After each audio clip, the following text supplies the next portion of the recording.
ষষ্ঠ অধ্যায়। 9:45 নম্বর প্ল্যাটফর্ম থেকে যাত্রা। ডার্সলিদের সাথে হ্যারির শেষ মাসটা মোটেও ভালো কাটল না। এটা সত্যি যে ডাডলি এখন হ্যারিকে এতটাই ভয় পেত যে সে আর হ্যারির সাথে একই ঘরে থাকার সাহস করত না। অন্যদিকে আন্টি পিটুনিয়া ও আঙ্কেল ভার্ননও হ্যারিকে আর তার আলমারির ঘরে আটকে রাখত না। তাকে দিয়ে জোর করে কোনো কাজ করাতো না, কিংবা তার উপরে চেঁচামেচিও করতো না। বলতে গেলে তারা হ্যারির সাথে একদমই কথা বলতো না।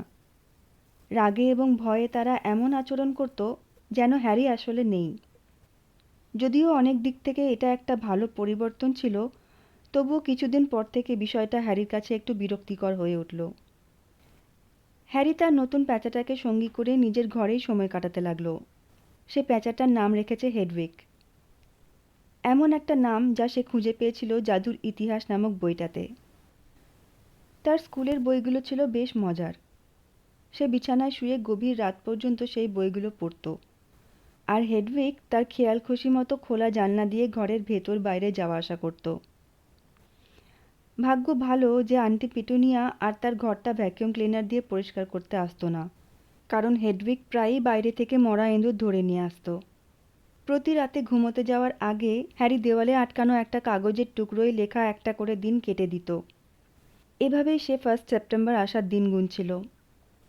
আগস্ট মাসের শেষ দিনে তার মনে হলো পরদিন কিং ক্রস স্টেশনে পৌঁছানোর ব্যাপারে তার আন্টি পিটুনিয়া ও আঙ্কেল ভার্ননের সাথে কথা বলে নেওয়া উচিত।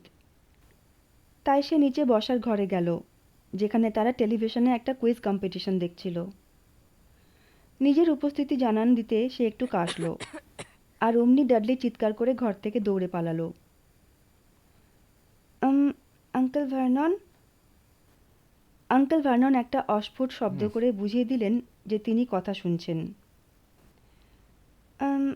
আমাকে কাল কিং ক্রস স্টেশনে যেতে হবে, হগওয়ার্টসে যাওয়ার জন্য। আঙ্কেল ভার্নন একটা অদ্ভুত শব্দ করলেন। আপনি যদি আমাকে একটু লিফট দেন তাহলে কি খুব অসুবিধা হবে? আঙ্কেল ভার্নন আবারও অদ্ভুত শব্দটা করলেন। হ্যারি বুঝল এর মানে হ্যাঁ। সে ধন্যবাদ জানিয়ে যখন উপরে উঠতে যাচ্ছিল, তখনই আঙ্কেল ভার্নন জিজ্ঞেস করলেন, জাদুকরদের স্কুলে যাওয়ার জন্য ট্রেনের দরকার হয় নাকি? জাদুর কার্পেটগুলো কি সব ফুটো হয়ে গেছে? হ্যারি কিছুই বলল না। যাই হোক, তোমার স্কুলটা কোথায়? হ্যারি বলল, আমি জানি না। এই প্রথম সে বিষয়টা খেয়াল করল। হ্যাগ্রিড তাকে যে টিকিটটা দিয়েছিল সেটা সে পকেট থেকে বের করে আনলো। আমাকে কেবল 11টার সময় 9:45 নম্বর প্ল্যাটফর্ম থেকে ট্রেন ধরতে হবে, সে পড়ে শোনালো। আঙ্কেল ভার্নন ও আন্টি পিটুনিয়া তার দিকে এক দৃষ্টে তাকিয়ে রইল। প্ল্যাটফর্ম কত? 9:45 নম্বর। আঙ্কেল ভার্নন বললেন, আজে বাজে কথা বলো না। এরকম কোনো প্ল্যাটফর্ম হয় নাকি? আমার টিকিটে তো সেটাই লেখা আছে। একেবারে পাগল, আঙ্কেল ভার্নন বললেন। পুরো দলটাই বদ্ধ উন্মাদ। তুমি নিজেই দেখতে পাবে, শুধু একটু অপেক্ষা করো। ঠিক আছে, আমরা তোমাকে কিং ক্রস স্টেশনে নিয়ে যাব। কাল এমনিতেই আমাদের লন্ডনে যেতে হচ্ছে, নইলে আমি এই ঝামেলা কিছুতেই নিতাম না। সম্পর্কটা একটু সহজ করার জন্য হ্যারি জিজ্ঞেস করল, আপনি লন্ডনে কেন যাচ্ছেন? ডাডলিকে হাসপাতালে নিয়ে যাচ্ছি, আঙ্কেল ভার্নন গজগজ করে বললেন। স্মেলটিংসে যাওয়ার আগে ওর ওই আপদ লেজটাকে কেটে বাদ দিতে হবে। পরদিন ভোর 5টায় হ্যারির ঘুম ভাঙল। সে এতটাই উত্তেজিত ছিল যে আবার ঘুমিয়ে পড়া তার পক্ষে সম্ভব হলো না। সে বিছানা ছেড়ে উঠে জিন্স পরে নিল, কারণ জাদুকরের আলখাল্লা পরে স্টেশনে ঢোকার ইচ্ছা তার ছিল না। সে ঠিক করে রেখেছিল ট্রেনে উঠে পোশাক বদলে নেবে। হগওয়ার্টসের লিস্টটা সে আবার একবার মিলিয়ে দেখল, যাতে নিশ্চিন্ত হতে পারে যে তার প্রয়োজনীয় সব কিছুই সাথে আছে। দেখল যে হেডউইগ তার খাঁচায় নিরাপদে বসে রয়েছে। এরপর ডার্সলিদের ঘুম থেকে ওঠার অপেক্ষায় সে ঘরের ভেতর পায়চারি করতে লাগল। 2 ঘন্টা পর হ্যারির বিশাল ভারী ট্রাঙ্কটা ডার্সলিদের গাড়িতে তোলা হলো। আন্টি পিটুনিয়া ডাডলিকে বুঝিয়ে সুঝিয়ে হ্যারির পাশে বসালেন এবং তারপর যাত্রা শুরু হলো। সকাল 10:30টায় তারা কিং ক্রস স্টেশনে পৌঁছে গেল। আঙ্কেল ভার্নন হ্যারির ট্রাঙ্কটা একটা ট্রলিতে তুলে দিলেন এবং সেটা ঠেলে স্টেশনের ভেতরে নিয়ে গেলেন। হ্যারির কাছে আঙ্কেলের এই আচরণটা অদ্ভুত রকমের সদয় মনে হলো, যতক্ষণ না আঙ্কেল ভার্নন হঠাৎ থমকে দাঁড়ালেন। প্ল্যাটফর্মের দিকে মুখ করে দাঁড়িয়ে তার মুখে তখন ফুটে উঠেছিল এক কুৎসিত এবং শয়তানি হাসি। বেশ তো, এই যে এসে গেছি। Platform 9, platform 10। তোমার প্ল্যাটফর্মটা তো ঠিক মাঝখানেই কোথাও থাকার কথা, তাই না? কিন্তু দেখে মনে হচ্ছে ওরা ওখানে এখনও ওটা বানায়নি, কি বলো? আঙ্কেল ভার্নন ঠিকই বলেছেন। একটা প্ল্যাটফর্মের উপর বড় বড় অক্ষরে লেখা ছিল 9, আর ঠিক তার পাশের প্ল্যাটফর্মটার উপর লেখা ছিল 10, কিন্তু মাঝখানে তো কিছুই নেই। তোমার স্কুলের নতুন বছরটা ভালো কাটুক। আঙ্কেল ভার্নন আরও বেশি কুটিল এক হাসি হেসে বললেন। আর একটা কথাও না বলে তিনি সেখান থেকে চলে গেলেন। হ্যারি ঘুরে দাঁড়ালো এবং দেখল ডার্সলিরা গাড়ি চালিয়ে দূরে সরে যাচ্ছে। ওরা তিনজনই তখন হাসছিল। হ্যারির গলাটা হঠাৎ করেই শুকিয়ে এলো। এখন সে কি করবে? হেডউইকের কারণে ইতিমধ্যেই তারা অনেকের দৃষ্টি আকর্ষণ করেছে। এখন কাউকে না কাউকে জিজ্ঞেস করতেই হবে। সে পাশ দিয়ে হেঁটে যাওয়া এক গার্ডকে থামালো, কিন্তু 9:45 নম্বর প্ল্যাটফর্মের কথা জিজ্ঞেস করার সাহস পেল না।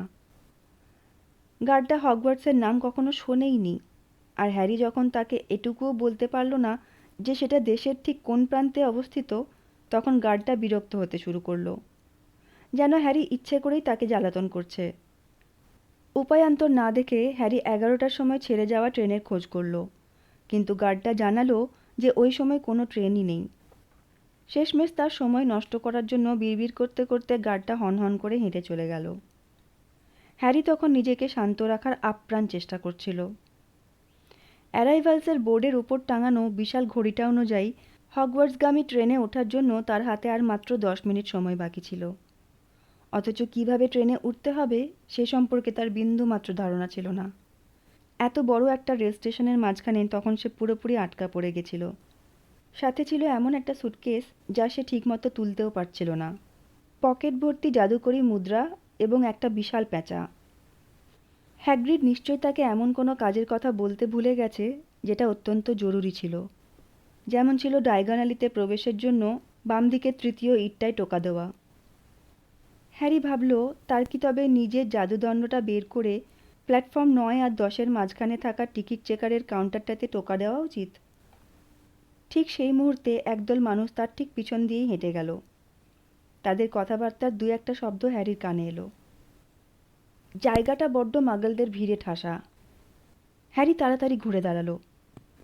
কথাটা বলছিল এক স্থূলকায় মহিলা, যিনি 4জন ছেলের সাথে কথা বলতে বলতে যাচ্ছিলেন, আর সেই 4জনেরই চুল ছিল দাউ দাউ করে জ্বলে ওঠা আগুনের মতো লাল।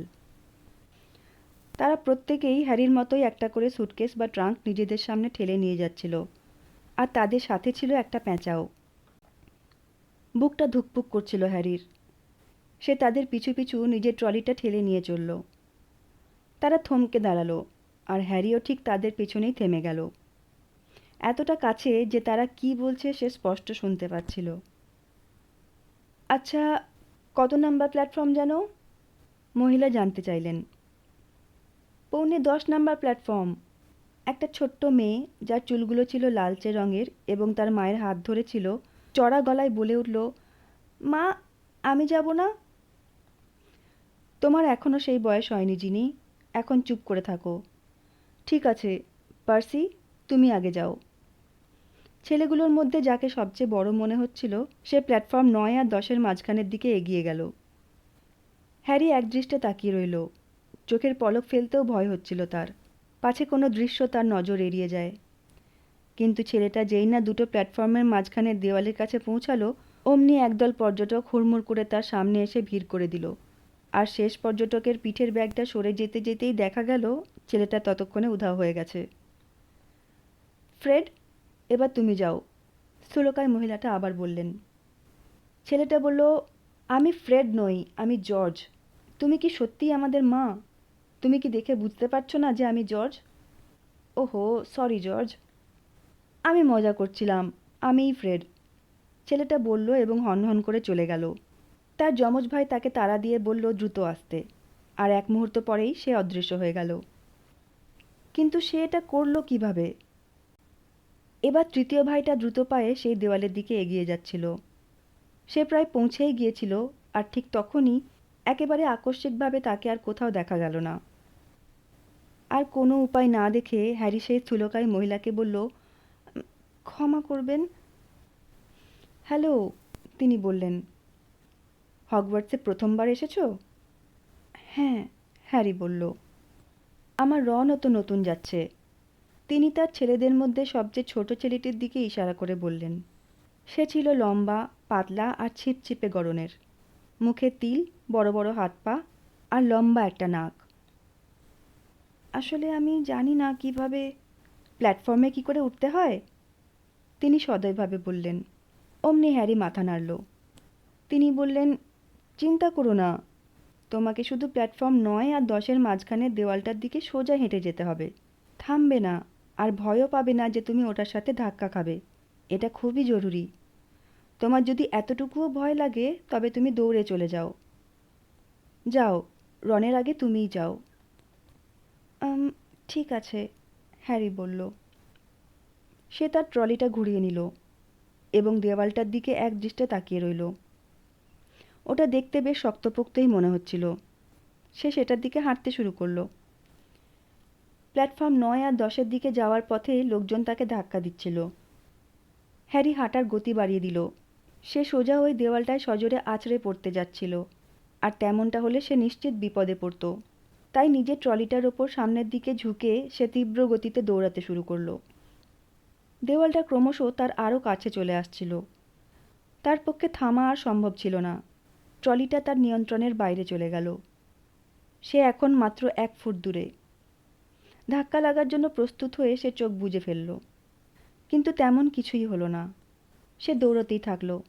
তারপর একসময় চোখ মেলে দেখল লোকে লোকারণ্য একটা প্ল্যাটফর্মের পাশে একটা গাঢ় লাল রঙের বাষ্পচালিত ইঞ্জিন অপেক্ষা করছিল। মাথার ওপর টাঙানো একটা সাইনবোর্ডে লেখা ছিল হগওয়ার্টস এক্সপ্রেস। হ্যারি পেছন ফিরে তাকালো এবং দেখল যেখানে কিছুক্ষণ আগেও একটা দেওয়াল ছিল সেখানে এখন দাঁড়িয়ে আছে লোহার কারুকার্য করা একটা দরজা। তার ওপরে লেখা 9:45 নম্বর প্ল্যাটফর্ম। শেষ পর্যন্ত সে পৌঁছাতে পেরেছে। ইঞ্জিন থেকে নির্গত ধোঁয়াটা নিচে প্ল্যাটফর্মের মধ্যে থাকা লোকজনের মাথার ওপর দিয়ে ভেসে যাচ্ছিল, আর সেই ভিড়ের পায়ের ফাঁকগুলো এদিক ওদিক ঘুরে বেড়াচ্ছিল নানা রঙের বিড়ালছানা। মানুষের কোলাহল আর ভারী ট্রাঙ্ক টেনে নিয়ে যাওয়ার ঘসঘসানি শব্দের মাঝখানে প্যাঁচাগুলো যেন কিছুটা বিরক্তিমাখা সুরে একে অপরের উদ্দেশ্যে ডাকছিল। প্রথম কয়েকটা বগি ইতিমধ্যেই ছাত্রছাত্রীতে ঠাসা হয়ে গেছে। কেউ কেউ পরিবারের সাথে কথা বলার জন্য জানলা দিয়ে মুখ বের করেছিল, আবার কেউ বসার জায়গা নিয়ে ঝামেলা করছিল। হ্যারি একটা খালি জায়গার খোঁজে তার গাড়িটা ঠেলে প্ল্যাটফর্ম ধরে এগিয়ে গেল। সে গোলগাল মুখের এক ছেলেকে পাশ কাটিয়ে গেল, যে বলছিল, দিদা, আমি আবার আমার ব্যাংকটা হারিয়ে ফেলেছি। উফ নেভিল, সে বৃদ্ধ মহিলাকে দীর্ঘশ্বাস ফেলতে শুনল। অদ্ভুত চুলের একটা ছেলেকে ছোট একটা ভিড় ঘিরে ধরেছিল। ছেলেটা তার হাতে থাকা একটা বাক্সের ঢাকনা খুলতেই ভেতর থেকে লম্বা লোমশ একটা পা বেরিয়ে এলো, আর সাথে সাথে চারপাশের ছেলেমেয়েরা চিৎকার করে উঠল। হ্যারি ভিড়ের মধ্যে দিয়ে এগিয়ে চলল, যতক্ষণ না ট্রেনের পেছনের দিকে একটা খালি কামরা খুঁজে পায়। সে প্রথমে হেডরিককে ভেতরে ঢুকিয়ে দিল, তারপর তার সুটকেসটা ঠেলে ঠুলে ট্রেনের দরজার দিকে এগিয়ে দিতে শুরু করলো। সে ওটা সিঁড়ি দিয়ে ওপরে তোলার চেষ্টা করলো, কিন্তু কোনোভাবে এক প্রান্ত সামান্য ওঠাতে পারলেও দুবারই ওটা সজোরে তার পায়ের উপরেই পড়ল। সাহায্য চাই? সেই লাল চুলের যমজ ভাইদের মধ্যে একজন জিজ্ঞেস করলো, যাদের পিছু নিয়ে সে কিছুক্ষণ আগেই সেই অদৃশ্য দেওয়ালটা পেরিয়ে এসেছিল। হ্যাঁ প্লিজ, হ্যারি হাঁপাতে হাঁপাতে বলল। ফ্রেড, এদিকে এসে একটু সাহায্য কর। যমজ ভাইদের সাহায্যে হ্যারি ট্রাঙ্কটা অবশেষে কামরার একটা কোণে রাখতে পারল। ধন্যবাদ, হ্যারি তার ঘামে ভেজা চুল চোখ থেকে সরাতে সরাতে বলল। ওটা কি? যমজ ভাইদের একজন হঠাৎ হ্যারির কপালের দাগটার দিকে আঙুল দেখিয়ে বলল। অন্য ভাইটা বলল, বাপরে, তুমি কি তাহলে? না না, এটা হতে পারে না। সে হ্যারিকে জিজ্ঞেস করল। হ্যারি ব্যাপারটা কি জানতে চাইল। যমজরা একসাথে বলে উঠল, হ্যারি পটার? ও হ্যাঁ, আমি হ্যারি। ছেলে দুটো তার দিকে হাঁ করে তাকিয়ে রইল, আর হ্যারি অনুভব করলো যে লজ্জায় তার মুখ লাল হয়ে উঠছে। ঠিক তখনই ট্রেনের খোলা দরজা দিয়ে ভেসে এলো একটা কণ্ঠস্বর। জর্জ, ফ্রেড, তোমরা কি ভেতরে? হ্যারিকে শেষবারের মতো একবার দেখে নিয়ে যমজ ভাই দুটো ট্রেন থেকে লাফিয়ে নেমে গেল। হ্যারি জানলার পাশে গিয়ে বসল। সেখানে আড়াল থেকে সে প্ল্যাটফর্মে দাঁড়িয়ে থাকা লাল চুলের সেই পরিবারটাকে দেখতে পাচ্ছিল এবং তাদের কথাবার্তাও শুনতে পাচ্ছিল। তাদের মা একটা রুমাল বের করে বললেন, রন, তোমার নাকে কি লেগে আছে? সবচেয়ে ছোট ছেলেটা ঝট করে সরে যাওয়ার চেষ্টা করলো, কিন্তু মা তাকে ধরে ফেলে তার নাক মুছতে লাগলো। মা, ছাড়ো! সে ছটফট করে নিজেকে ছাড়িয়ে দিল।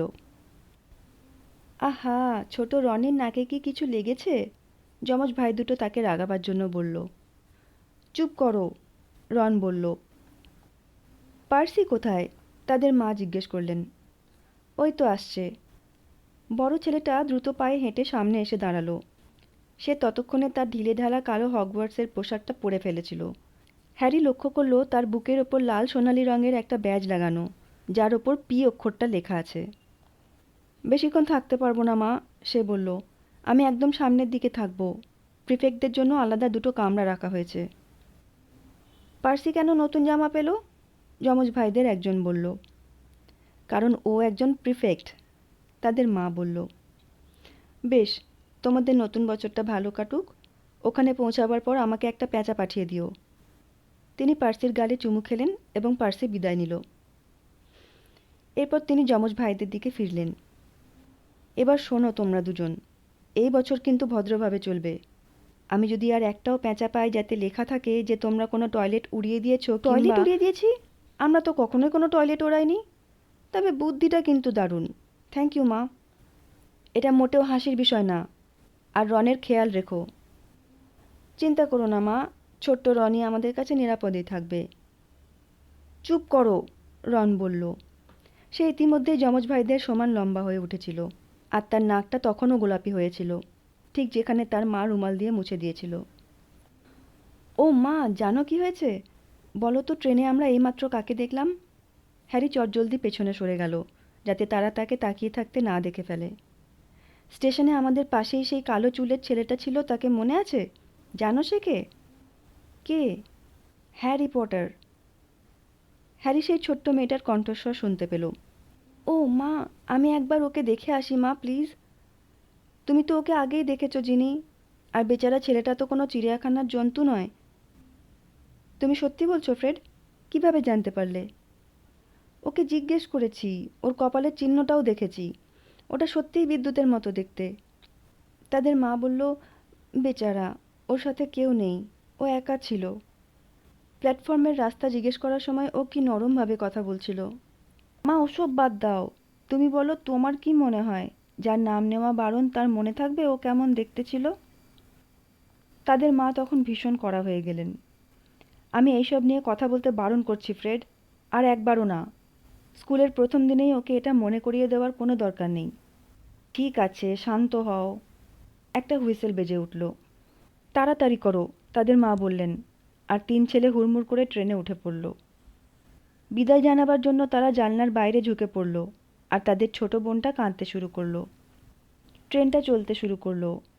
হ্যারি দেখল ছেলেগুলোর মা হাত নেড়ে বিদায় জানাচ্ছেন, আর তাদের বোন, যার মুখে হাসি ও কান্না মিশে একাকার, সে ট্রেনের সাথে তাল মিলিয়ে দৌড়াচ্ছে। একসময় ট্রেনের গতি এতটাই বেড়ে গেল যে সে আর পেরে উঠল না। তখন সে পিছিয়ে পড়ল এবং হাত নেড়ে বিদায় জানালো। ট্রেনটা মোড় ঘুরতেই হ্যারি দেখল মেয়েটা আর তার মা অদৃশ্য হয়ে গেল। জানলার পাশ দিয়ে ঘরবাড়িগুলো দ্রুত বেগে সরে যাচ্ছিল। হ্যারির মনে প্রবল এক উত্তেজনার ঢেউ খেলে গেল। সে জানত না সে ঠিক কোথায় যাচ্ছে, তবে এটুকু সে নিশ্চিত ছিল যে যা কিছু সে পেছনে ফেলে যাচ্ছে তার চেয়ে সামনের দিনগুলো নিশ্চয়ই অনেক ভালো হবে। কামরাটার দরজা সরে গিয়ে খুলে গেল এবং লাল চুলের সেই সবচেয়ে ছোট ছেলেটা ভেতরে এলো। ওখানে কি কেউ বসে আছে? হ্যারির ঠিক উল্টো দিকের আসনটা দেখিয়ে সে জিজ্ঞেস করল। বাকি সব জায়গাগুলো ভর্তি। হ্যারি মাথা নাড়ল এবং ছেলেটা বসে পড়ল। সে একবার হ্যারির দিকে আর চোখে তাকালো, তারপর চটজলদি জানলার বাইরের দিকে দৃষ্টি ফেরালো, যেন সে হ্যারির দিকে তাকায়ই নি। হ্যারি লক্ষ্য করল ছেলেটার নাকে তখনও সেই কালো দাগটা রয়ে গেছে। এই রন, সেই যমজ ভাই দুটো ফিরে এসেছে। শোন, আমরা ট্রেনের মাঝখানের কামরাগুলোই যাচ্ছি, লি জর্ডানের বিশাল ট্যারেন্টুলা মাকড়সাটা দেখতে। আচ্ছা, রন অস্পষ্ট স্বরে বলল। অন্য যমজ ভাইটা বলল, হ্যারি, আমাদের পরিচয় কি দেওয়া হয়েছিল? আমরা হলাম ফ্রেড আর জর্জ উইজলি, আর এ হলো রন, আমাদের ভাই। তাহলে পরে দেখা হবে, বাই বলল হ্যারি আর রন। যমজ ভাই দুটো কামরার দরজা টেনে বন্ধ করে দিল। তুমি কি সত্যিই হ্যারি পটার? রন হুট করে বলে ফেলল। হ্যারি মাথা নাড়ল। ও, আসলে আমি ভাবছিলাম ফ্রেড আর জর্জ মজা করছে। আর তোমার কি সত্যিই, মানে তুমি তো জানোই। সে হ্যারির কপালের দিকে ইশারা করল। হ্যারি তার কপালের চুল সরিয়ে সেই বজ্র চিহ্নটা দেখালো। রন এক দৃষ্টিতে তাকিয়ে রইল। তাহলে ওখানেই, যার নাম বলা বারণ? হ্যাঁ, হ্যারি বলল। তবে আমার কিছু মনে নেই। একদমই কিছুই না? রন উৎসুক হয়ে জানতে চাইল। আসলে আমার শুধু প্রচুর সবুজ আলোর কথা মনে পড়ে, আর কিছুই না। রন বসে পড়ল এবং কয়েক মুহূর্ত হ্যারির দিকে তাকিয়ে রইল। তারপর যেন হঠাৎই তার খেয়াল হলো সে কি করছিল।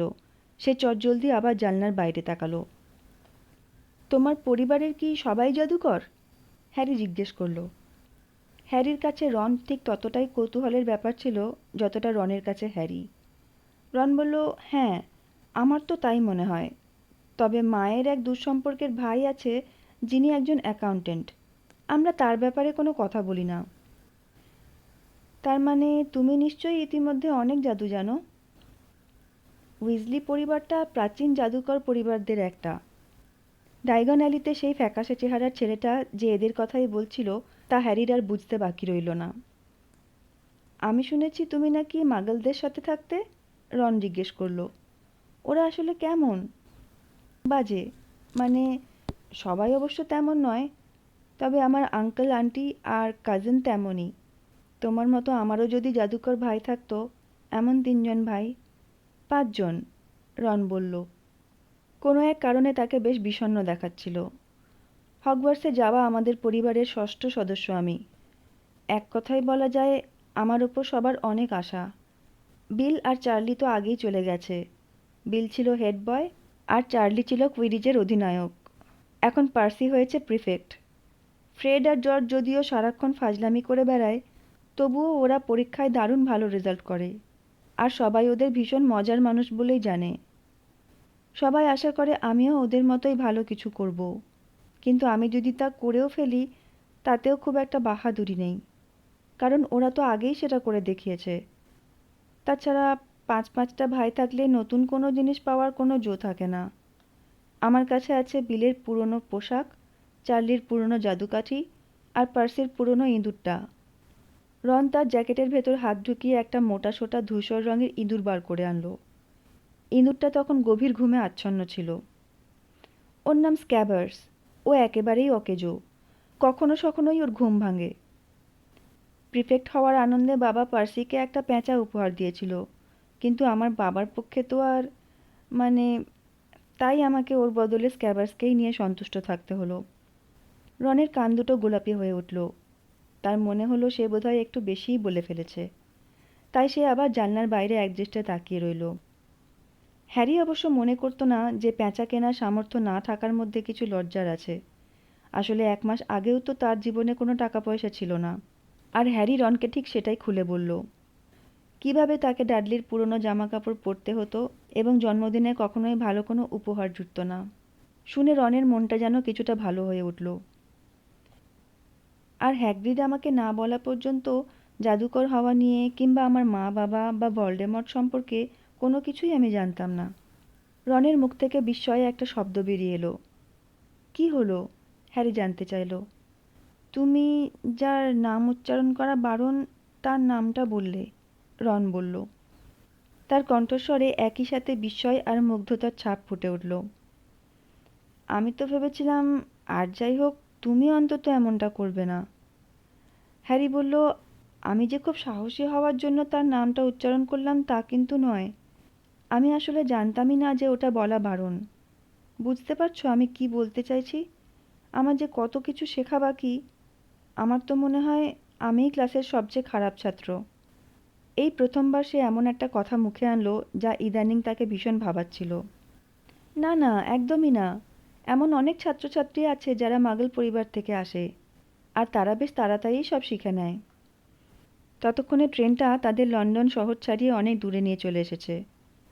এখন ট্রেনটা গরু আর ভেড়া চড়ে বেড়ানো সব মাঠ প্রান্তরগুলো দ্রুত গতিতে পিছনে ফেলে যাচ্ছে। কিছুক্ষণ ওরা চুপচাপ বসে রইল জানলার বাইরে দ্রুত সরে যাওয়া মাঠঘাট আর মেঠো পথগুলোর দিকে তাকিয়ে। দুপুর 12:30 নাগাদ করিডোরের বাইরে বেশ বড়সড় একটা খটখট শব্দ শোনা গেল। এরপর হাসি মুখের গালে টোল পড়া এক ভদ্রমহিলা তাদের কামরার দরজাটা একপাশে সরিয়ে দিয়ে বলল, কার থেকে কিছু নেবে নাকি বাচ্চারা?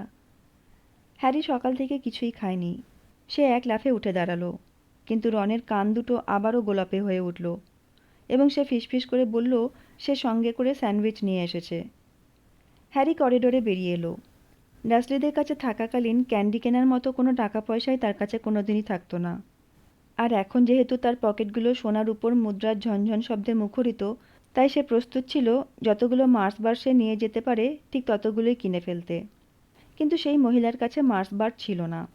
তার কাছে যা ছিল তা হলো Bertie Bott's every flavour beans, Drooble's best blowing gum, chocolate frogs, pumpkin pastries, cauldron cakes, liquorice wands এবং আরও হরেক রকমের অদ্ভুত জিনিস, যা হ্যারি তার সারা জীবনেও কখনো দেখেনি। কোনো কিছুই বাদ দিতে না চেয়ে সে প্রতিটা জিনিসের কিছু কিছু কিনে নিল এবং সেই মহিলাকে 11টা রূপোর সিকল এবং 7টা ব্রোঞ্জের নাট দিল। হ্যারি যখন সেই কেনাকাটার সব জিনিসপত্র কামরার ভেতরে নিয়ে এলো এবং একটা খালি সিটের ওপর ঢেলে রাখলো, তখন রন সেগুলোর দিকে একদৃষ্টে তাকিয়ে রইল। তোমার খুব খিদে পেয়েছে বুঝি? হ্যারি হ্যাঁ বলল। কথাটা বলার সময় সে কুমড়োর পুর ভরা একটা পেস্ট্রিতে বড়সড় কামড় বসিয়ে দিল। রন তার থলে থেকে একটা প্যাকেট বের করে সেটার মোড়ক খুলল। ভেতরে 4টে স্যান্ডউইচ ছিল।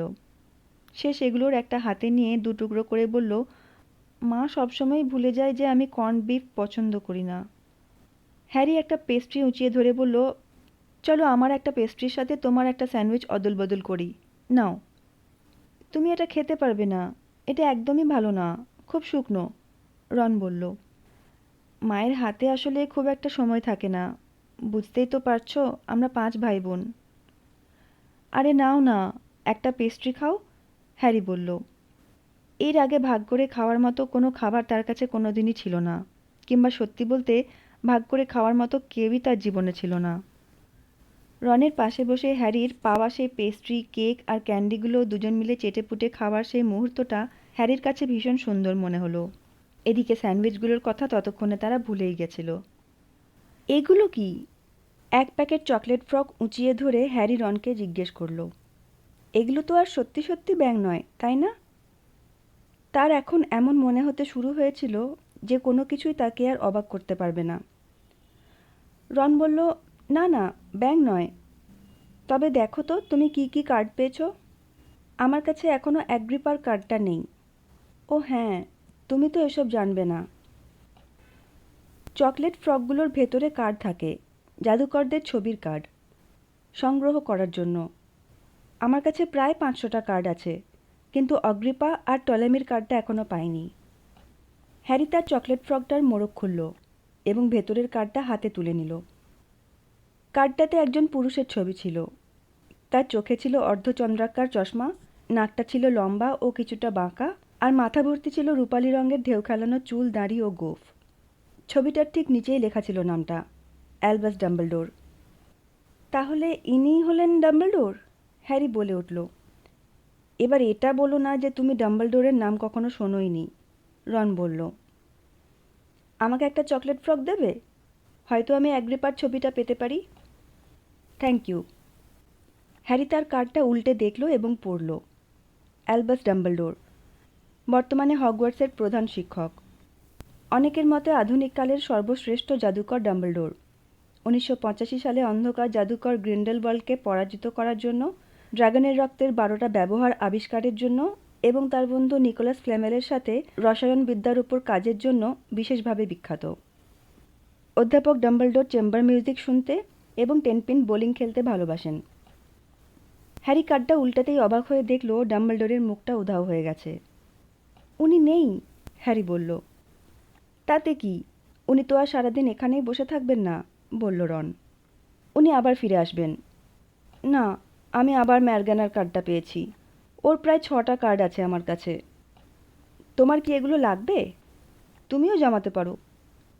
রনের চোখ চলে গেল এখনো মোড়ক না খোলা চকলেট ফ্রকগুলোর স্তূপটার দিকে। তুমি ইচ্ছে মতো তুলে নাও, হ্যারি বলল। তবে জানো তো, মাগলদের জগতে ছবির ভেতরে মানুষরা নাড়াচড়া করে না, এক জায়গাতেই স্থির থাকে। তাই নাকি? কি বলছো? ওরা একদমই নড়তে পারে না? কি অদ্ভুত! রনের কণ্ঠে যেন বিস্ময় ঝরে পড়ছিল। হ্যারি একদৃষ্টে তাকিয়ে রইল। ডাম্বলডোর তার কার্ডের ছবির ভেতর নিঃশব্দে ফিরে এসেছেন এবং হ্যারির দিকে তাকিয়ে মৃদু হাসছেন। বিখ্যাত জাদুকরদের ছবিওয়ালা কার্ডগুলোর চেয়ে সেই চকলেট ফ্রকগুলোতেই রনের বেশি আগ্রহ ছিল, কিন্তু হ্যারি কিছুতেই ছবিগুলোর থেকে চোখ সরাতে পারছিল না। কিছুক্ষণের মধ্যেই তাদের কাছে ডাম্বলডোর আর ম্যারগানা ছাড়া আরও অনেক জাদুকরদের ছবি জমা হয়ে গেল। এবার সে খুলতে যাচ্ছিল বার্টিবটস এভরি ফ্লেভার্স বিনের একটা প্যাকেট। এগুলোর জন্য তোমাকে সাবধানে থাকতে হবে, রন হ্যারিকে সতর্ক করে দিল। ওরা যখন বলেছে সব ফ্লেভার, তখন এগুলো সত্যি সত্যিই সব রকম ফ্লেভারের। মানে চকলেট, পিপারমিন্ট আর মার্মালেডের মতো সাধারণ ফ্লেভারগুলো তো আছেই, কিন্তু তার সাথে পালং শাক, কলজে আর ভুঁড়ির ফ্লেভারেও পাওয়া যায়। রন একটা সবুজ বিন তুলে নিয়ে ভালো করে দেখে এক কোণায় কামড় বসালো। তাদের বেশ ভালোই সময় কাটছিল।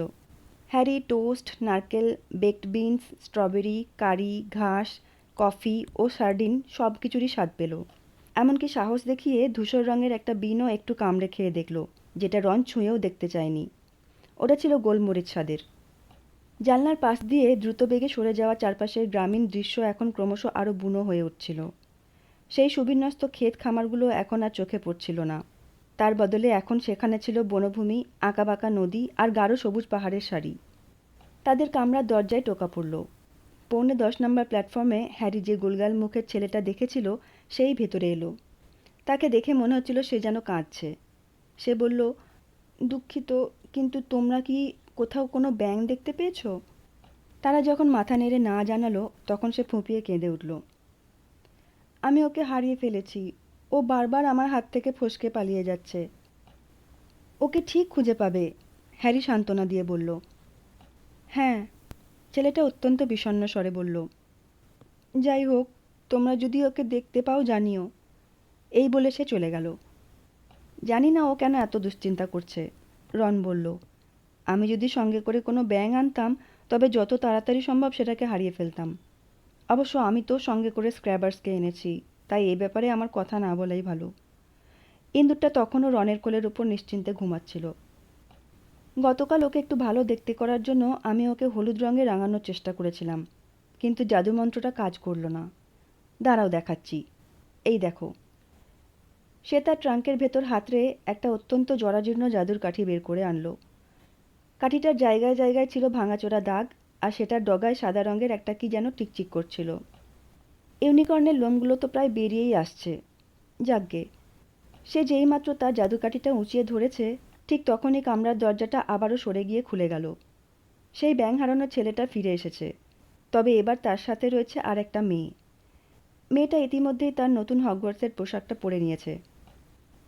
কেউ কি একটা ব্যাঙ দেখেছ? নেভিল ওর ব্যাঙটা হারিয়ে ফেলেছে, সে বলল। মেয়েটার গলায় বেশ একটা হুকুমদারির ভাব ছিল। তার বাদামি রঙের চুলগুলো ছিল ঘন ঝোপের মতো, আর সামনের দাঁতগুলো ছিল বেশ বড়। আমরা তো ওকে আগেই বলে দিয়েছি যে আমরা দেখিনি, রন বলল। কিন্তু মেয়েটা সে কথায় কান দিচ্ছিল না। সে তাকিয়েছিল রনের হাতে জাদুর কাঠিটার দিকে। ও, তুমি কি জাদু দেখাচ্ছ? তাহলে চলো দেখি। সে বসে পড়ল।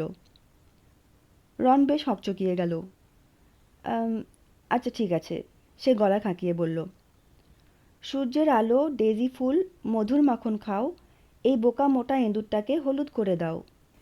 সে তার জাদুদণ্ডটা নাড়ালো, কিন্তু কিছুই হলো না। স্ক্যাবার্স ধূসর হয়েই ঘুমিয়ে রইল। তুমি ঠিক জানো এটা একটা আসল জাদু? মেয়েটা বলল। খুব একটা ভালো ছিল না, তাই না? আমি শুধু শেখার জন্য কয়েকটা সাধারণ জাদু চেষ্টা করেছি, এবং আমার ক্ষেত্রে সবগুলোই কাজ করেছে। আমার পরিবারের কেউই জাদু জানে না। যখন আমি আমার চিঠিটা পেলাম তখন আমি খুব অবাক হয়েছিলাম, কিন্তু অবশ্যই খুব খুশিও হয়েছিলাম। মানে আমি শুনেছি এটা নাকি জাদুবিদ্যার সেরা স্কুল। আমি তো এর মধ্যেই আমাদের সব বই মুখস্থ করে ফেলেছি। আশা করছি এটাই যথেষ্ট। যাই হোক, আমি হারমায়োনি গ্রেঞ্জার। আর তুমি? সে এই কথাগুলো খুব দ্রুত বলল। হ্যারি রনের দিকে তাকালো। তার হতভম্ব মুখ দেখে স্বস্তির নিঃশ্বাস ফেলল। বুঝতে পারল যে রনও বইগুলো মুখস্থ করেনি। আমি রন উইজলি, রন বিড়বিড় করে বলল। আর আমি হ্যারি পটার, হ্যারি বলল। তুমি হ্যারি পটার? হারমায়োনি বলল। তোমার সম্পর্কে আমি সব জানি। আমি বাড়তি কিছু বই কিনেছিলাম বিষয়বস্তু সম্পর্কে বিস্তারিত জানার জন্য, আর সেই বইগুলোর মধ্যে আধুনিক জাদুর ইতিহাস, অন্ধকার জাদুর উত্থান পতন এবং বিংশ শতাব্দীর মহান জাদুকরী ঘটনাবলী, এই সবকটা বইতেই তোমার নাম আছে। তাই নাকি? হ্যারি বলল। কথাটা শুনে সে যেন কিছুটা হতভম্ব হয়ে গিয়েছিল। সে কি, তুমি জানতে না? আমি হলে তো সব কিছুর আগাগোড়া জেনে নিতাম, হারমায়োনি বলল। তোমাদের দুজনের কেউ কি জানো তোমরা কোন হাউসে পড়বে? আমি তো সবার কাছে খোঁজ খবর নিচ্ছি। আশা করছি আমি গ্রিফিন্ডরেই যাব। শুনে তো ওটাই সব থেকে সেরা মনে হচ্ছে। শুনেছি ডাম্বলডোর নিজেও নাকি ওই হাউসেই ছিলেন। তবে রেভেনক্লও খুব একটা খারাপ না। যাকগে, চলো এখন নেভিলের ব্যাংকটা খুঁজি। তোমরা দুজনে বরং পোশাক বদলে নাও। আমরা খুব শীঘ্রই পৌঁছে যাব। এই বলে সে ছেলেটাকে সঙ্গে নিয়ে সেখান থেকে চলে গেল। আমি যেই হাউসেই পড়ি না কেন আশা করি এই মেয়েটা যেন সেখানে না থাকে, রন বলল। সে তার জাদুদণ্ডটা আবার ট্রাঙ্কের ভেতর ছুঁড়ে দিল। কি বোকা একটা মন্ত্র! জজ আমাকে এটা দিয়েছিল। বাজি ধরে বলতে পারি ও জানতো এটা অকেজো মন্ত্র। তোমার ভাইয়েরা কোন হাউসে পড়ে? হ্যারি জানতে চাইল। গ্রিফিন্ডোর, বলল রন। রন যেন আবারও মন মরা হয়ে গেল। আমার মা বাবাও ওই হাউসে ছিল। আমি যদি ওখানে জায়গা না পাই ওরা যে কি ভাববে। আমার মনে হয় না রেভেনক্ল খারাপ হবে, কিন্তু একবার ভেবে দেখো তো, যদি আমাকে স্লিদারিনে পাঠিয়ে দেয়। হ্যারি জিজ্ঞেস করলো, ওটাই কি সেই হাউস যেখানে মানে তুমি জানো কে ছিল? রন হ্যাঁ বলল। সে হতাশ ভঙ্গিতে নিজের আসনে গা এলিয়ে দিল। রনের মন থেকে হাউসের চিন্তা দূর করার জন্য হ্যারি বলল, আমার মনে হচ্ছে স্ক্যাবার্সের গোঁপগুলো যেন একটু বেশিই ফ্যাকাশে হয়ে গেছে। আচ্ছা, তোমার ভাইরা স্কুল শেষ করে বেরিয়ে যাওয়ার পর এখন কি করে? আসলে হ্যারি মনে মনে ভাবছিল একজন জাদুকর স্কুল জীবন শেষ করার পর আসলে কি কাজ করে। রন বলল, চার্লি এখন রোমানিয়ায় ড্রাগন নিয়ে গবেষণা করছে, আর বিল আছে আফ্রিকায়। সেখানে সে গ্রিঙ্গটসের হয়ে কোনো একটা কাজ করছে। গ্রিঙ্গটসের ব্যাপারে কিছু শুনেছ? ডেলি প্রফিটের পাতায় এখন শুধু এটা নিয়েই আলোচনা চলছে। অবশ্য আমার মনে হয় না মাগলদের মাঝে থেকে তুমি ওসব খবরের কাগজ পড়ার সুযোগ পাও। কেউ একজন গ্রিঙ্গটসের অত্যন্ত সুরক্ষিত একটা ভল্ট লুট করার চেষ্টা করেছিল। হ্যারি অবাক হয়ে তাকিয়ে রইল।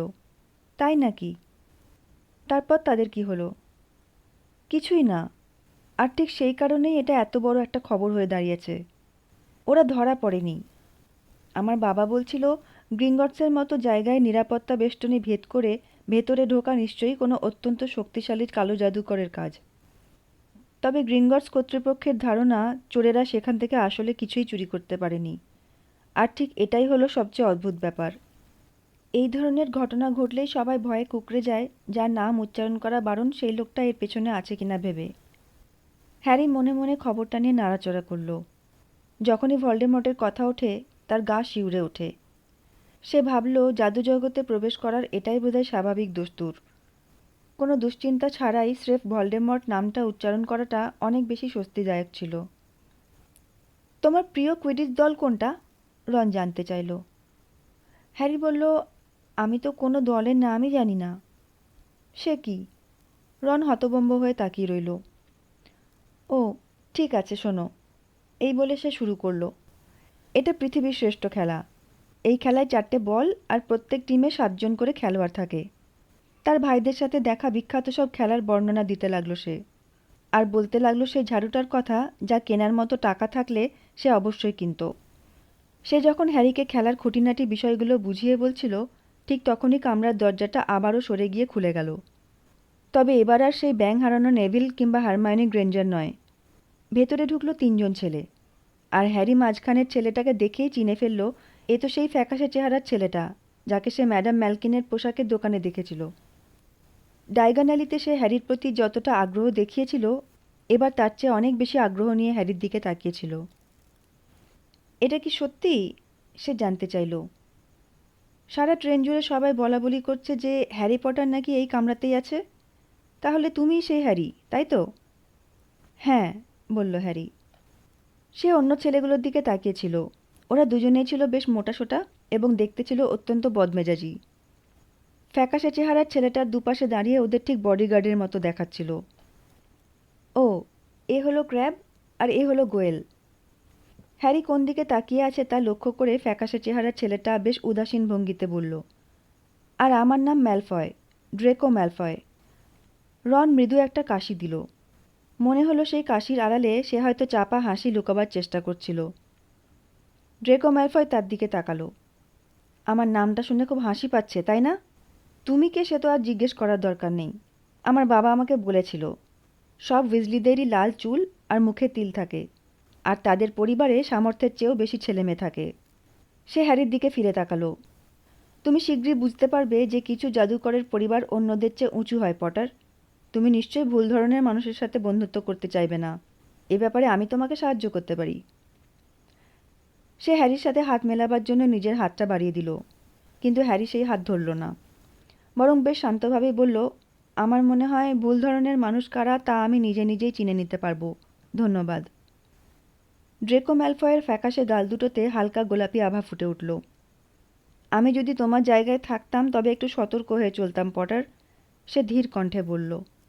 তুমি যদি আরেকটু ভদ্র না হও তবে তোমার পরিণতিও তোমার বাবা মায়ের মতোই হবে। তারাও বুঝতে পারেনি তাদের জন্য আসলে কোনটা ভালো ছিল। তুমি যদি উইজলিদের মতো নিচু আর ওই হ্যাগ্রিডের মতো লোকদের সাথে মেলামেশা করো তবে তাদের স্বভাবের ছাপ তোমার ওপরে পড়বে। হ্যারি এবং রন দুজনেই উঠে দাঁড়ালো। কথাটা আরেকবার বলো তো, রন বলল। তার মুখটা এখন তার চুলের মতোই লাল হয়ে উঠেছে। কেন, তোমরা আমাদের সাথে লড়াই করতে চাও? ম্যালফয় তাচ্ছিল্যের সুরে বলল। তোমরা যদি এক্ষুনি এখান থেকে বেরিয়ে না যাও, হ্যারি কড়া স্বরে বলল। তার মনে মনে যতটা সাহস ছিল তার চেয়ে অনেক বেশি ভান করছিল, কারণ ক্র্যাব আর গয়েল দুজনেই হ্যারি বা রনের চেয়ে আকারে অনেক বড় ছিল। কিন্তু আমাদের তো এখান থেকে যেতে ইচ্ছা করছে না, তাই না বন্ধুরা? আমাদের সব খাবার তো শেষ, কিন্তু তোমাদের কাছে দেখছি এখনও অনেক কিছু রয়েছে। গয়েল রনের পাশে রাখা চকলেট ফ্রগগুলোর দিকে হাত বাড়ালো। রন বিদ্যুৎ গতিতে ঝাঁপিয়ে পড়ল, কিন্তু গয়েলকে স্পর্শ করার আগেই গয়েল এক বিকট চিৎকার করে উঠল। স্ক্যাবার্স নামের ইঁদুরটা তখন তার আঙ্গুল কামড়ে ঝুলেছিল। তার ধারালো ছোট ছোট দাঁতগুলো গোয়েলের আঙুলের গাঁঠের ভিতরে গেঁথে গেছিল। গোয়েল যন্ত্রণায় আর্তনাদ করতে করতে স্ক্যাবার্সকে পাক খাইয়ে এদিক সেদিক ঘোরাতে শুরু করলো। সেটা দেখে ক্র্যাব ও ম্যালফয় ভয়ে পিছিয়ে গেল। অবশেষে স্ক্যাবার্স ছিটকে গিয়ে জানলার কাঁচে আছড়ে পড়ল, আর সঙ্গে সঙ্গে তারা তিনজন একসঙ্গে ছুটে পালালো। ওরা হয়তো ভেবেছিল চকলেটগুলোর মাঝে আরও ইঁদুর লুকিয়ে আছে, কিংবা হয়তো তারা কোনো পায়ের শব্দ শুনতে পেয়েছিল, কারণ ঠিক তার পরের মুহূর্তেই সেখানে হারমায়োনি গ্রেঞ্জার এসে উপস্থিত হলো। মেঝেতে ছড়িয়ে ছিটিয়ে থাকা চকলেটগুলোর দিকে তাকিয়ে সে বলল, কি হচ্ছিল কি এখানে? রন স্ক্যাবার্সের লেজ ধরে তুলে হ্যারিকে বলল, আমার মনে হয় ও অজ্ঞান হয়ে গেছে। হ্যারি স্ক্যাবার্সের দিকে আরও ভালো করে তাকিয়ে বলল, না, আমার তো বিশ্বাসই হচ্ছে না, ও আবার ঘুমিয়ে পড়েছে। তোমার সাথে কি ম্যালফয়ের এর আগে দেখা হয়েছে? হ্যারি তাদের ডাইগন অ্যালিতে দেখা হওয়ার পুরো ঘটনাটা খুলে বলল। আমি ওদের পরিবারের কথা শুনেছি, রন গম্ভীর স্বরে বলল। তুমি জানোই কে অদৃশ্য হয়ে যাবার পর যারা সবার আগে আমাদের দলে ফিরে এসেছিল, ওরা ছিল তাদেরই একজন। ওরা বলেছিল যে ওদের ওপর নাকি জাদু করা হয়েছিল। আমার বাবা অবশ্য ওদের গল্পে বিশ্বাস করেনি। বাবা বলে ম্যালফয়রা সবসময় কালো জাদুর দিকেই থাকে। সে হারমায়োনির দিকে ঘুরে জিজ্ঞেস করলো, তুমি কিসের জন্য এসেছো? তোমরা তাড়াতাড়ি পোশাক পরে নাও। আমি এইমাত্র সামনে কন্ডাক্টরের কাছে জিজ্ঞেস করে এলাম, উনি বললেন আমরা প্রায় পৌঁছেই গেছি। তোমরা মারামারি করছিলে নাকি? পৌঁছানোর আগেই তো তোমরা বিপদে পড়ে যাবে। স্ক্যাবার্স মারামারি করছিল, আমরা না, রন তার দিকে ভুরু কুঁচকে বলল। আমরা পোশাক বদলাবো, তুমি একটু বাইরে যাবে কি? হারমায়োনি নাক ঝাঁকানো গলায় বলল, আচ্ছা। আমি শুধু এটাই জানাতে এসেছি যে বাইরে সবাই বাচ্চাদের মতো করিডোরে দৌড়াদৌড়ি করছে। আর হ্যাঁ, তোমার নাকে ময়লা লেগে আছে, পরিষ্কার করে নাও। সে চলে যাওয়ার সময় রন তার দিকে রেগে তাকালো। হ্যারি জানলার বাইরে উঁকি দিয়ে দেখল অন্ধকার হয়ে আসছে। গাঢ় বেগুনি রঙের আকাশের নিচে পাহাড় আর জঙ্গল দেখা যাচ্ছিল। ট্রেনটা সত্যিই ধীর হয়ে এসেছে। হ্যারি আর রন জ্যাকেট খুলে ফেলল এবং লম্বা কালো গাউনগুলো পরে নিল। রনের গাউনটা তার শরীরের তুলনায় কিছুটা ছোট ছিল। সেটার নিচ দিয়ে তার জুতো জোড়া দেখা যাচ্ছিল। ট্রেনের ভেতর একটা কণ্ঠস্বর বেজে উঠল, আর 5 মিনিটের মধ্যেই আমরা হগওয়ার্টসে পৌঁছে যাব। দয়া করে আপনাদের মালপত্র ট্রেনের ভেতরে রেখে যাবেন, সেগুলো আলাদাভাবে স্কুলে পৌঁছে দেওয়া হবে। উত্তেজনায় হ্যারির পেটের ভেতরটা মোচড় দিয়ে উঠল। সে দেখল রনের মুখটাও ফ্যাকাশে হয়ে গেছে। তারা প্যাকেটে অবশিষ্ট চকলেটগুলো ঠুসে নিল এবং করিডোরে দাঁড়িয়ে থাকা ভিড়ের সাথে মিশে গেল। ট্রেনটার গতি একদম কমে এলো এবং অবশেষে থেমে গেল। যাত্রীরা একে অপরকে ধাক্কা দিতে দিতে দরজার দিকে এগিয়ে গেল এবং ট্রেনের বাইরে একটা ছোট্ট অন্ধকার প্ল্যাটফর্মে গিয়ে নামল। শীতের হিমশীতল বাতাসে হ্যারি শিউরে উঠছিল। ঠিক তখনই শিক্ষার্থীদের মাথার উপর দিয়ে একটা লণ্ঠন দুলতে দুলতে এগিয়ে এলো, আর হ্যারি শুনতে পেল একটা অতি পরিচিত কণ্ঠস্বর। প্রথম বর্ষের ছাত্ররা এদিকে এগিয়ে এসো। সব ঠিক আছে তো হ্যারি? ছাত্রদের মাথার সেই বিশাল সমুদ্রের ওপর দিয়ে হ্যাগ্রিডের বিশাল লোমশ মুখখানা উজ্জ্বল হয়ে উঠল। চলো, আমাকে অনুসরণ করো। আর কোনো প্রথম বর্ষের ছাত্র আছো নাকি? পা ফেলে সাবধানে চলো কিন্তু। প্রথম বর্ষের সবাই আমার পিছু নাও। পা পিছলে যেতে যেতে আর হোঁচট খেতে খেতে তারা হ্যাগ্রিডের পিছু নিল এমন এক পথে যা দেখতে বেশ খাড়া আর সরু মনে হচ্ছিল। পথের দুপাশে এতটাই অন্ধকার ছিল যে হ্যারির মনে হলো নিশ্চয়ই সেখানে ঘন গাছপালা রয়েছে। কেউ বিশেষ কোনো কথা বলছিল না। নেভিল, সেই ছেলেটা যে বারবার তার ব্যাঙটা হারিয়ে ফেলত, সে দু একবার নাক টানার মতো শব্দ করল। আর এক মুহূর্তের মধ্যেই তোমরা হগওয়ার্টসের প্রথম ঝলক দেখতে পাবে, ঠিক ওই মোড়টা ঘুরলেই। হ্যাগ্রিড কাঁধের উপর দিয়ে মুখ ঘুরিয়ে হাঁক দিয়ে বলল। চারপাশ থেকে সবার একটা উত্তেজিত জোরালো কোলাহল ভেসে এলো। সেই সরু পথটা হঠাৎই এক বিশাল কালো হ্রদের কিনারায় গিয়ে মিশল। হ্রদের অপর প্রান্তে এক উঁচু পাহাড়ের চূড়ায় দাঁড়িয়েছিল এক বিশাল দুর্গ, যাতে ছিল অসংখ্য কেল্লা ও মিনার, এবং যার জানলাগুলো তারাময় আকাশের নিচে ঝিকমিক করছিল। হ্যাগ্রিড তীরের কাছে জলে ভাসমান এক সারি ছোট ছোট নৌকার দিকে ইশারা করে বলল, এক একটা নৌকায় 4 জনের বেশি নয়। হ্যারি আর রন তাদের নৌকায় ওঠার পর নেভিল আর হারমাইনিও তাতে উঠল। সবাই উঠেছ তো? হ্যাগ্রিড চেঁচিয়ে জিজ্ঞেস করল। সে নিজে একটা নৌকায় একাই বসেছিল। বেশ, তবে এগোও। আর অমনি ছোট নৌকাগুলোর সেই সারিটা একযোগে চলতে শুরু করলো। কাঁচের মতো মসৃণ সেই হ্রদের বুক চিরে তারা এগিয়ে চলল। সবাই ছিল নিস্তব্ধ। তারা কেবল ওপারের সেই বিশাল দুর্গের দিকে তাকিয়েছিল। তারা যতই সেই খাড়া পাহাড়ের কিনারের দিকে এগিয়ে যেতে লাগলো, দুর্গটা ততই তাদের মাথার ওপর বিশাল এক ছায়ার মতো মাথা তুলে দাঁড়ালো। মাথা নিচু করো, হ্যাগ্রিড চেঁচিয়ে উঠল যখন প্রথম নৌকাটা খাড়া পাহাড়ের নিচে এসে পৌঁছালো। সবাই মাথা নিচু করো, এবং নৌকাগুলো তাদের আইভি লতার এক জঙ্গলের ভেতর দিয়ে নিয়ে গেল, যা পাহাড়ের গায়ে থাকা এক বিশাল ফাঁকা মুখকে আড়াল করে রেখেছিল। তারা একটা অন্ধকার সুড়ঙ্গ পথ ধরে এগিয়ে চলল, যা দেখে মনে হচ্ছিল সেটা তাদের সরাসরি দুর্গের ঠিক নিচ দিয়ে নিয়ে যাচ্ছে। অবশেষে তারা এক ধরনের ভূগর্ভস্থ ডকে এসে পৌঁছালো, যেখানে তারা পাথরের চাই ও নুড়ি পাথরের ওপর উঠে এলো। লোকজন যখন নৌকা থেকে নেমে আসছিল, তখন হ্যাগ্রিড নৌকাগুলো পরীক্ষা করে দেখছিল। সে বলল, এই যে তোমরা, এই ব্যাঙটা কি তোমাদের? ট্রেভার! নেভিল পরম আনন্দে চেঁচিয়ে উঠে দুহাত বাড়িয়ে দিল। এরপর তারা হ্যাগ্রিডের লণ্ঠনের পিছু পিছু পাথরের গায়ে খোদাই করা একটা পথ বেয়ে উপরে উঠল এবং সবশেষে দুর্গের ছায়ার ঠিক নিচেই এক মসৃণ ও ভেজা ঘাস জমিতে এসে পৌঁছালো।